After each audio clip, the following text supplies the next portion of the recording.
शहर से दूर एक छोटा सा गांव था। उस गांव में बहुत सारी बकरियां और गाय और मुर्गी थी। उस गांव के जंगल में एक शेर रहता था, जो रोजाना वहां आकर गांव वालों की बकरियां और मुर्गियों को खा जाता था। गांव वाले उससे तंग आकर शेर को पकड़ने का इरादा कर लेते हैं और जिस रास्ते से शेर आता था, उस रास्ते में रात को पिंजरा रख देते। जब शेर गांव की तरफ बढ़ने लगा, तब उसे अंधेरे में पिंजरा दिखाई नहीं दिया और वह उस पिंजरे में जाकर फंस गया। उसने वहाँ बहुत ही दहाड़ा, लेकिन उसकी आवाज़ सुनने वाला वहाँ पर कोई मौजूद नहीं था। सुबह हुई। सुबह एक ब्राह्मण वहाँ से गुजर रहे थे, तो उसे शेर दिखाई दिए। शेर ने ब्राह्मण से कहा कि मैं यहाँ फंस गया हूँ, कृपया कर मुझे यहाँ से बचा लीजिए। ब्राह्मण को बेचारे शेर पर दया आ गई और उसने पिंजरा खोलकर शेर को बाहर निकाल दिया।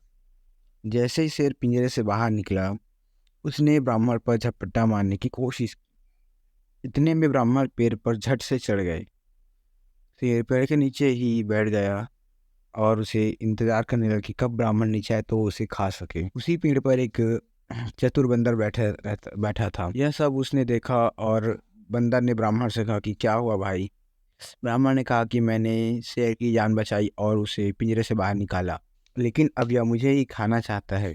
यह सुनकर बंदर कहने लगा, इतना बड़ा शेर, इतना ताकतवर शेर इस पिंजरे में कैसे आ सकता है। ब्राह्मण कहता है, हाँ, मेरे सामने यह पिंजरे में था।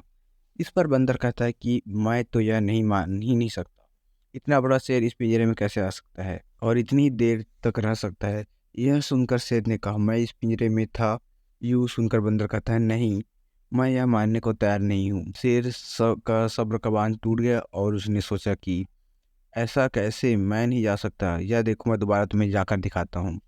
और जैसे ही दोबारा शेर पिंजरे के अंदर गया, बंदर ने झट से पेड़ पर से छलांग लगाई और पिंजरे का गेट बंद कर दिया और ब्राह्मण से कहा, जाओ जल्दी अपनी जान बचाकर भागो।